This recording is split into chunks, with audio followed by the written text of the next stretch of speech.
Sorotan lainnya, Saudara, Sekjen PDI Perjuangan Hasto Kristianto angkat bicara soal peluang PDI Perjuangan mengusung nama Anies atau Ahok sebagai bakal calon gubernur dan calon wakil gubernur di Pilkada Jakarta 2024. Hasto bilang nama-nama Bacagub dan Bacawagub diusulkan dari DPC dan DPD partai.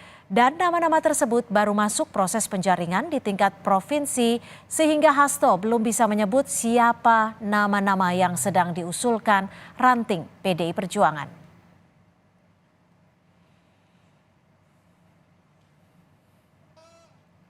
Kita kan partai demokrasi yang berkarakter Indonesia, sehingga nama-nama itu diusulkan dari bawah. Kalau gubernur diusulkan dari DPC dan DPD partai. Dan nama-nama tersebut sekarang baru proses penjaringan di tingkat provinsi untuk calon gubernur dan wakil gubernur. Jadi nama-nama akan tersaring sesuai dengan usulan dari daerah-daerah yang mohon maaf belum bisa kami sebut nama-nama yang terdaftar karena masih melakukan proses pencermatan. Sebelumnya, Anies Baswedan menjawab soal kemungkinan dirinya kembali maju di Pilkada Jakarta. Anies mengatakan semua panggilan tugas akan dipertimbangkan secara serius untuk selanjutnya akan diputuskan. Semua yang sifatnya panggilan tugas itu selalu dipertimbangkan dengan serius. Dan kami pertimbangkan semua panggilan tugas itu dengan serius. Dan kemudian nanti kita ambil keputusannya. Nama dua mantan Gubernur DKI Jakarta, Basuki Cahayapurnama dan Anies Baswedan masuk radar dalam Pilkada DKI Jakarta. Kita bahas bersama Gilbert Simanjuntak, Komisi B DPRD DKI Fraksi PD Perjuangan, dan Burhanuddin Muhtadi, Direktur Eksekutif Indikator Politik Indonesia. Selamat sore Mas Burhan. Pak Gilbert, terima kasih sudah bergabung bersama kami di Kompas Petang. Ya, selamat sore. Sore Pak Gilbert. Sore Pak Burhan. Pak Gilbert, ini bagaimana peluang keduanya antara Ahok dan juga Anies masuk dalam daftar nama bakal calon gubernur Jakarta dari PDI Perjuangan? Baik, kalau melihat prosedurnya tentu itu melalui jenjang yang dari bawah ya, PAC kemudian mengusulkan ke DPC, DPC kemudian mengusulkan ke DPD. Sampai saat ini DPC belum ada mengusulkan nama-nama ke DPD, jadi kita belum bisa menjawab dengan lugas itu apakah nama beliau masuk. Tetapi beberapa nama seperti yang nama-nama yang lain sudah dimunculkan begitu. Kan ini katanya masuk dalam proses penjaringan. Sudah sejauh mana nih proses penjaringannya, Pak Gilbert? Baru sejauh nama-nama yang masuk ke DPD, jadi artinya DPD kemudian akan mendapatkan nama-nama yang diusulkan dari bawah. Itu yang kita kenal dengan penjaringan. Nanti dari penjaringan ini kemudian akan diseleksi mana kira-kira yang akan kita masukkan dan nomor urutnya 1, 2, 3 dan seterusnya.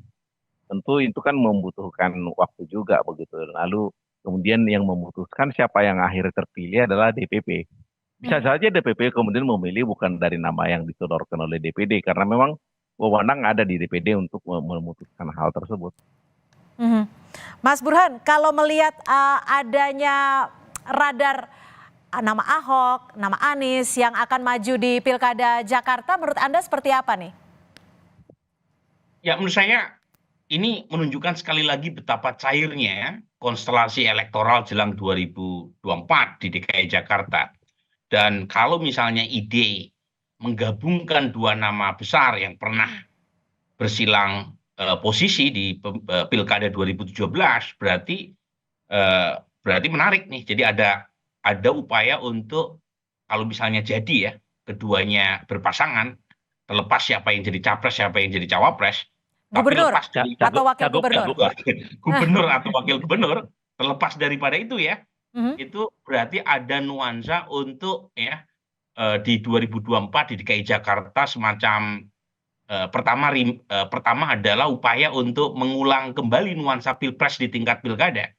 Karena dari sisi posisi politik, Anies dan Pak Ahok itu posisinya sama dalam pengertian cenderung berada di luar status quo.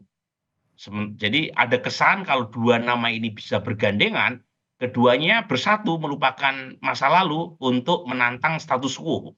Jadi calon gubernur yang diusung oleh status quo.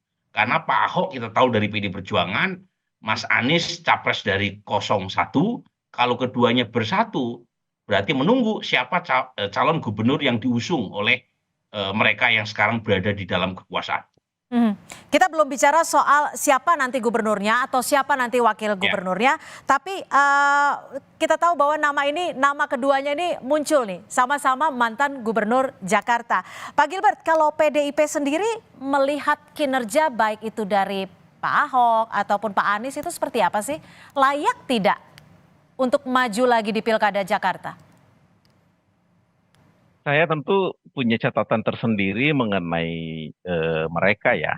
Kalau Pak Ahok kita melihat ya jelas nyata di depan masyarakat bahwa masyarakat melihat sendiri apa yang sudah dilakukan. Pak Anies juga, cuman kalau membandingkan apa kinerja mereka, saya kira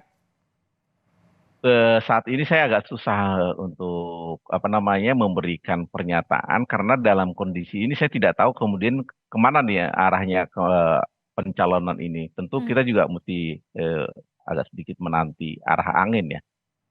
Jadi agak susah untuk kita menjelaskan. Tapi jelas Pak Ahok dulu sangat nyata kinerjanya.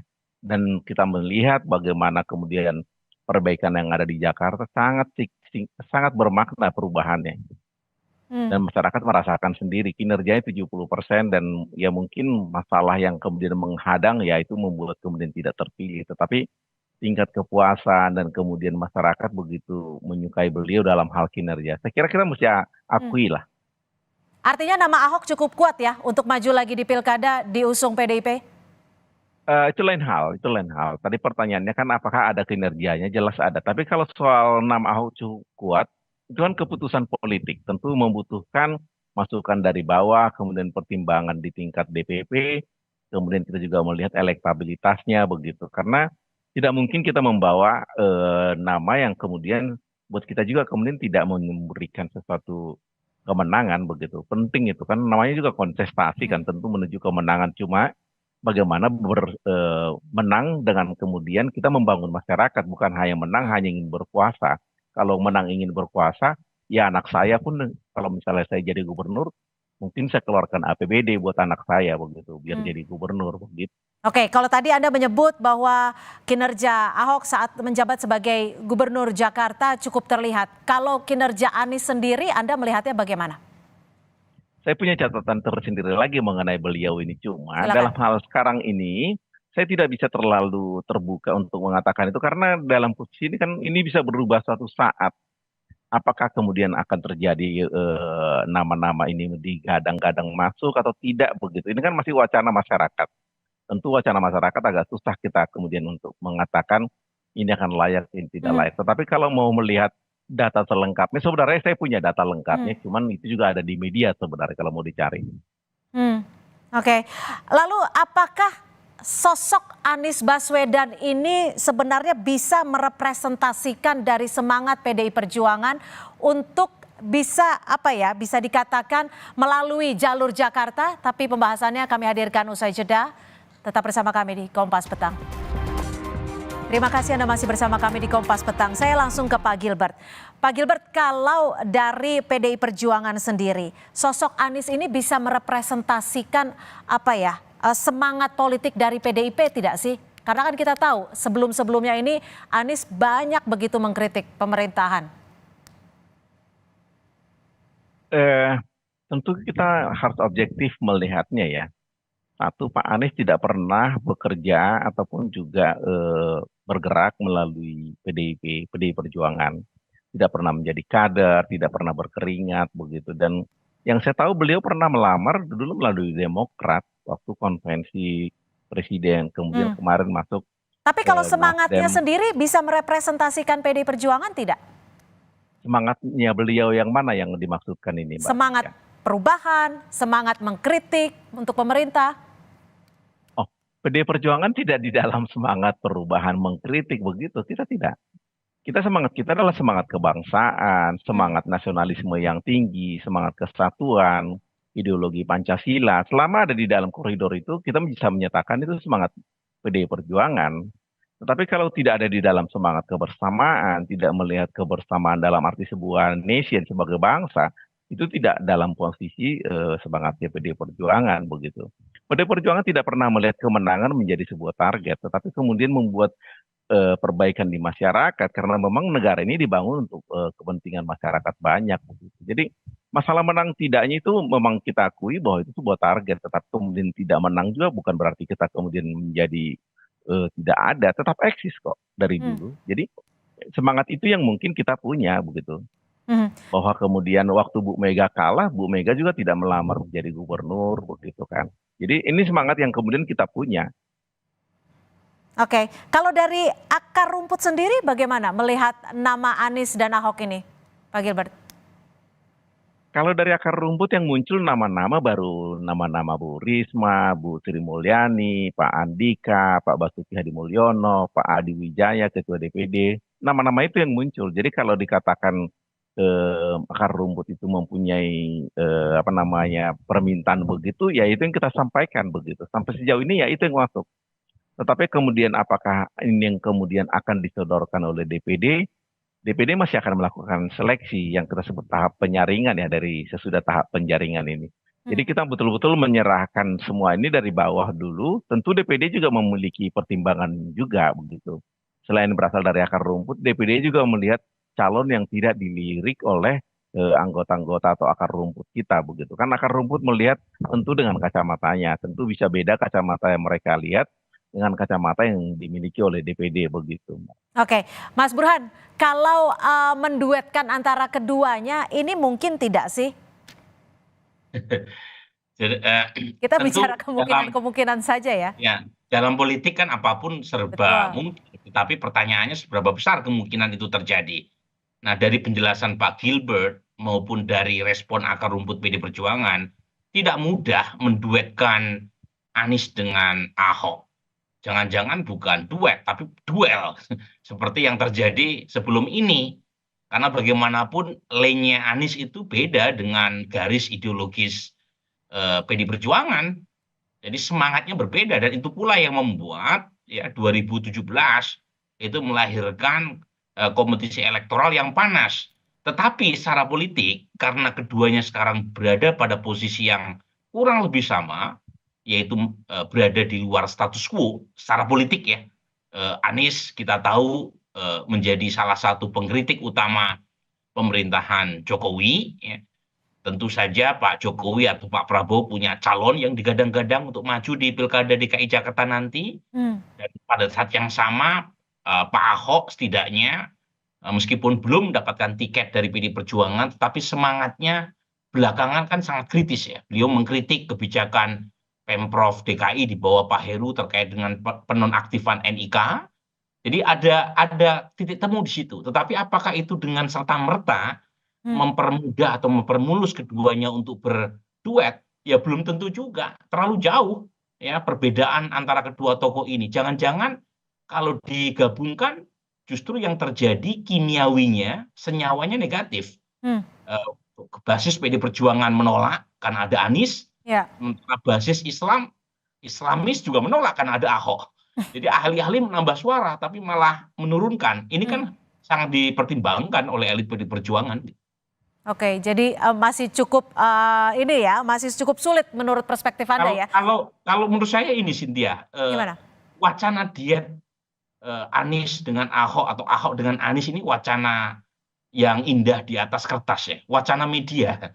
Tetapi real politik masih sulit untuk menduetkan keduanya dalam satu pelaminan politik. Gitu. Kalau elektabilitasnya sendiri, keduanya di Jakarta seperti apa menurut perspektif Anda, Mas Burhan? Sejauh ini dua-duanya masih cukup bagus ya. Keduanya bagian dari top 3 minimal dari survei saya bulan Februari ya, masih 2 bulan yang lalu memang belum punya update terbaru. Tetapi poin saya ketika dipasangkan kan pertanyaan yang pertama, siapa yang mau jadi cagup, siapa yang menjadi cawagup? Belum tentu Ahok bersedia jadi cawagupnya Anies atau sebaliknya. Apakah Anies bersedia sudah turun peringkat dari capres kemudian jadi cawagupnya Ahok gitu kan. Ini kesulitan teknis. Yang kedua adalah apakah basis massa dari kedua tokoh ini bersedia ketika keduanya dijodohkan? Nah, ini kan pertanyaan yang tidak mudah untuk dijawab dan saya belum punya data surveinya itu. apakah senyawanya positif atau negatif ketika dua tokoh ini dijodohkan. Kalau semangat sebagian orang kan sepertinya ada upaya untuk menjodohkan dua kekuatan ini untuk mengalahkan calon gubernur yang di-endorse oleh kekuasaan. Nah, kalau misalnya semangatnya itu bisa saja itu mempersatukan perbedaan antara PDI Perjuangan dengan partai pendukung Anies, tetapi lagi-lagi tidak mudah jalan ke sana. Baik, terima kasih atas perspektif Anda, Mas Burhanuddin Muhtadin, Direktur Eksekutif Indikator Politik Indonesia, dan juga Pak Gilbert Simanjuntak, Komisi B DPRD DKI dari fraksi PDI Perjuangan, sudah bergabung dan memberikan perspektifnya untuk Kompas Petang. Selamat sore. Selamat sore. Terima kasih.